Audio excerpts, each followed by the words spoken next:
everyone from HopZine.com. Thanks for joining me for another video beer review. This time we are looking at another bottle of beer from one of my favourite European breweries. It is Tuul. The beer is called Black Malts and Body Salts. It is a Imperial Black IPA with French press coffee, coming in at 9.9% ABV.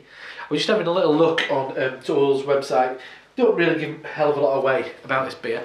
But a couple of things I did kind of pick up were they released two IPAs, black IPAs at the same time.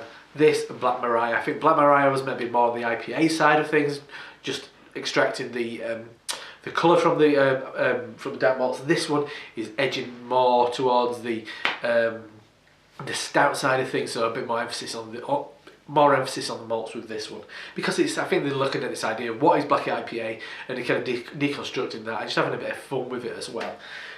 As far as ingredients, I just watched Peter Master of Hobbits video. He said as far as ingredients go, it does have those kind of roasted barley and oats and things like that, what you would put in a stout but wouldn't put in a black IPA, so to speak. So that's really interesting. I've had this a couple of times. First time I had it was at In Demand Beer Con, where I later in that evening I went to a talk by Tobias from Tuul, and he mentioned that I mean, obviously there's numerous ways on where and how you use coffee in a beer.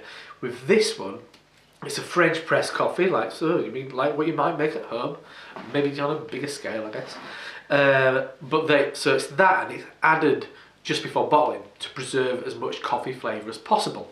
This is not the freshest bottle, I have to admit. I mean, I've had it in my possession for a month or so, at least. I don't know how old it is.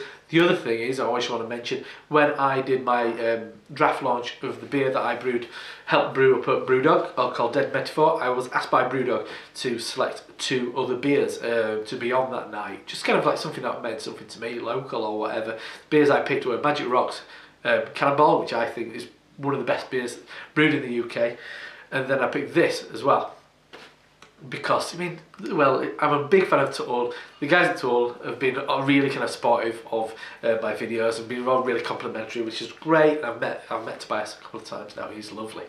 So it's kind of like an important one, yeah. And I did have a couple of these. I think I made the mistake of having two-thirds of this.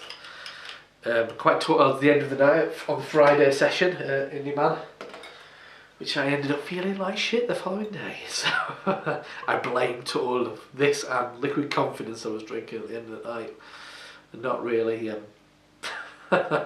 taking into account how strong they were, because it just tastes so good. Can't really see my paw, excuse me. So beer in the glass, black as night. Yeah, a little bit kind of clearer towards the bottom, really dark brown. The head really nice. I mean, it's proper. Excuse me, I'm just going to kill it off a little bit with a bit of grease off my head. The head, really nice, kind of like chocolate mousse kind of consistency and colour. Darker than you can see on camera because you get the light from above, but it's quite a nice. Oh, it looks lovely. It really does.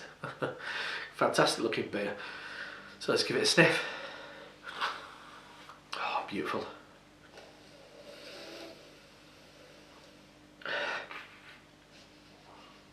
It's got yeah, it's definitely kind of more on this kind of stout side of things. You're getting a big, I'm gonna say a sweet milk chocolate, or maybe something like a really if you go to a chain of kind of coffee shops, if you get like a real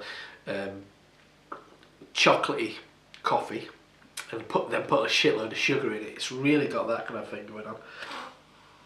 It's not kind of like charred. It's got like a real nice coffee. Obviously, it's got a lovely coffee aroma. The coffee's, but it is more, I guess, more on the espresso side of things, but a very sweet kind of chocolatey espresso kind of thing. But yeah, it's really balanced in that sense. My sinuses are bunged up at the moment, so a bit more there. So maybe a slight kind of a wet wood kind of thing going on.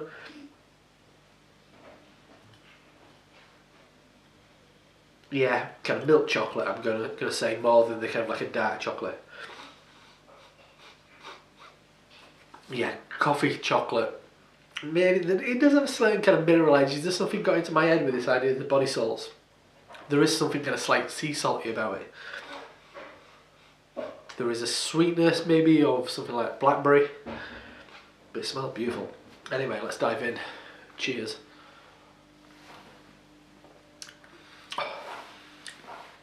That's stunning. It really does kind of stand somewhere between Imperial Stout and Black IPA. Another beer that I'm potentially going to drink later on is Stone Sublime Self-Righteous. It's definitely got kind of that kind of like similarity, which I mean, Sublime Self-Righteous was Black IPA before it existed, so essentially it's hoppy stout. And I think this is something where you could kind of like say about this beer. It's got the body of a double IPA, not kind of like quite as heavy as a stout. It's got a load of, once again, quite a sweet chocolate thing going on, and a really nice roasty, kind of like, it tastes of blackness, you know what I mean? It's got a real kind of like roasty coffee kind of like flavour.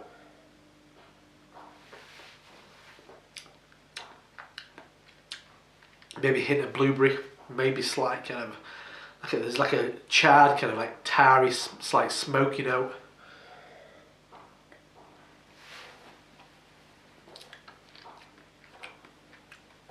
Yeah, there's a lovely kind of berry note what runs through it. That might be coming from those hops.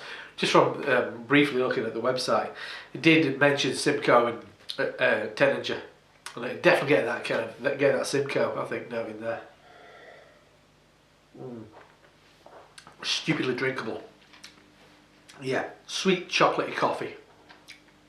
Branching off there, becoming slightly more hoppy in the I'd say freshly chopped open grapefruit kind of flavour. Becomes slightly dry. You get the acidity you get from a shot of espresso, and then the bitterness and kind of tingling, prickly, kind of maybe slightly piney note you get from big hopped up beer. The coffee was beautifully balanced. You could say, well, does it taste like a coffee beer? Maybe it probably doesn't actually. It just tastes like a really nice hopped up stout, or really, really malty Imperial IPA. Yeah, that's stupidly drinkable because it's so tasty, it's so moreish. It's those flavours, that coffee and chocolate, personally keep me coming back for it. It's not hard work whatsoever. It's beautiful. Ooh. Ruinously drinkable. Yeah, I think I'm going to have the Sublime Self-Righteous later. I don't think it's well conditioned. No, I don't want to waste a drop of this.